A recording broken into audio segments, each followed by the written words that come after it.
बाटे 5 ईट 10 बाटे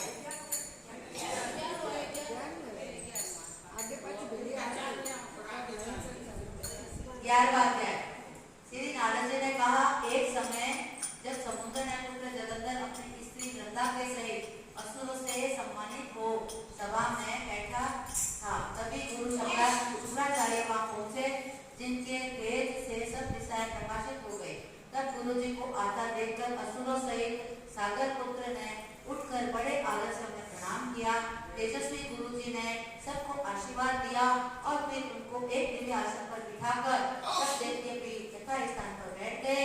और सागर पुत्र ने नम्रता से ये प्रश्न किया, हे गुरु जी, राहु का सिर किसने काटा, ये आप मुझे बताएं। इस पर श्री शुक्राचार्य ने विरोचन पुत्र हिरण्यकश्यप और उसके धर्मात्मा पौत्र का परिचय देकर देवताओं और असुर द्वारा समुद्र मंथन की संक्षेप में कथा कहकर सुनाई। ये बताता हूँ कि जब समुद्र से अमृत निकला तो उसे देवलोक बनाकर राहु पीने बैठ गया। इस पर इंद्र ने पक्षपाती भगवान विष्णु ने राहु का सिर काट डाला। यह सुनने के साथ ही जलंधर के नेत्र लाल हो गए। इसको बड़ा क्रोध आया। फिर उस अपने दसमर नामक दूत को बुलाकर गुरु को कहा, वह सब वृतांत सुनाया और आज्ञा दी कि तुम शीघ्र ही इंद्रपुरी में जाओ और इंद्रपुरी को मेरे शरण में लेके आओ। दसमर जलंधर का बड़ा निपुण दूत था। वह शीघ्र ही इंद्र की सुधर्मा नामक सभा में जा पहुंचा और जलंधर के शब्दों में कहा, हे देवता राम, तुमने समुद्र को क्यों मथा और मेरे पिता के सब रत्नों को क्यों ले लिया? ऐसा करके तुमने अच्छा नहीं किया। यदि तू अपना भला चाहता है तो उन सब रत्नों सहित देवताओं के साथ मेरी शरण में आ जाओ, नहीं तो अन्यथा हे सुदादा, मैं सत्य कहता हूँ कि तेरा राज्य ध्वंस कर दूंगा। इस पर इंद्र बहुत विस्मित हुआ और कहने लगा, पहले सागर ने मेरे भय से सब पर्वतों को अपनी खुशी में क्यों स्थान दिया, मेरे शत्रु दैत्यों को क्यों रक्षा करी?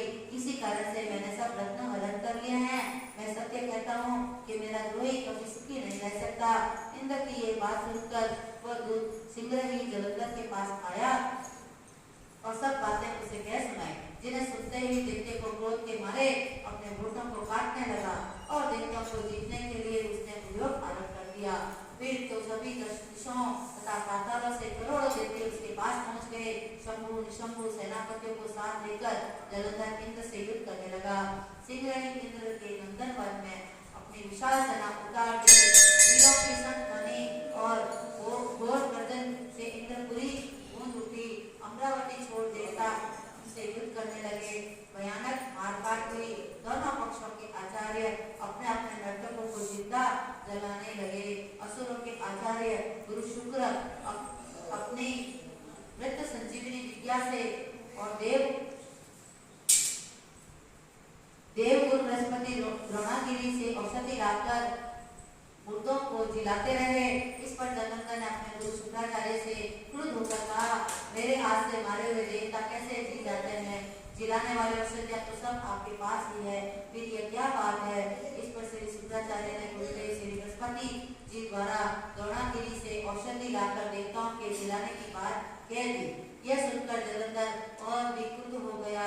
श्री शुक्राचार्य जी ने कहा, क्रुद्ध क्यों होते हो? यदि शक्ति हो तो द्रोणागिरी पर्वत को उखाड़ कर समुद्र में फेंक दो, तब मेरे कथन की सत्यता प्रमाणित हो जाएगी। इस पर जलंधर क्रुद्ध हो गया और शीघ्र ही द्रोणागिरी पर्वत के पास जाकर पहुंचा और अपनी भुजाओं से उसे जड़ से उखाड़ कर समुद्र में फेंक दिया। यह भगवान शंकर का तेज था। इसमें जलंधर की कोई विचित्रता नहीं। पश्चात यह सागर पुत्र युद्ध भूमि में आकर बड़े वेग से देवताओं का संहार करने लगा। जब गुरु बृहस्पति औषधि लेने के लिए द्रोणागिरी पर्वत पर पहुंचे तो द्रोणागिरी की जगह वहां पर सुना मैदान मिला। तब वह भयभीत होकर देवता के पास गए और कहा कि युद्ध बंद कर दो, तुम लोग अब जलंधर को नहीं जीत सकोगे। पहले इंद्र ने जो भगवान शंकर का अपमान किया था, ये उसी का फल है। यह सुनकर देवता युद्ध की आशा त्याग कर अत्यंत व्याकुल हो गए और इधर उधर भागने लगे। सिंधु सुत निर्भय होकर अमरावती में प्रविष्ट हो गया। इंद्र आदि सभी देवताओं ने गुफाओं में शरण ले ली।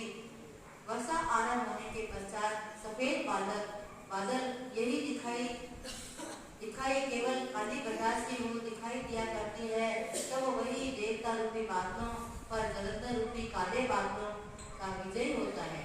या कवि ने ऐसी अलंकारिक भाषा में वर्षा ऋतु का वर्णन किया कि जिसे सुनकर संसार के बड़े बड़े वैज्ञानिक भी चकित हुए बिना नहीं रह सकते। इस कला को समझ में नहीं सकते जिनका विज्ञान से कुछ थोड़ा बहुत संबंध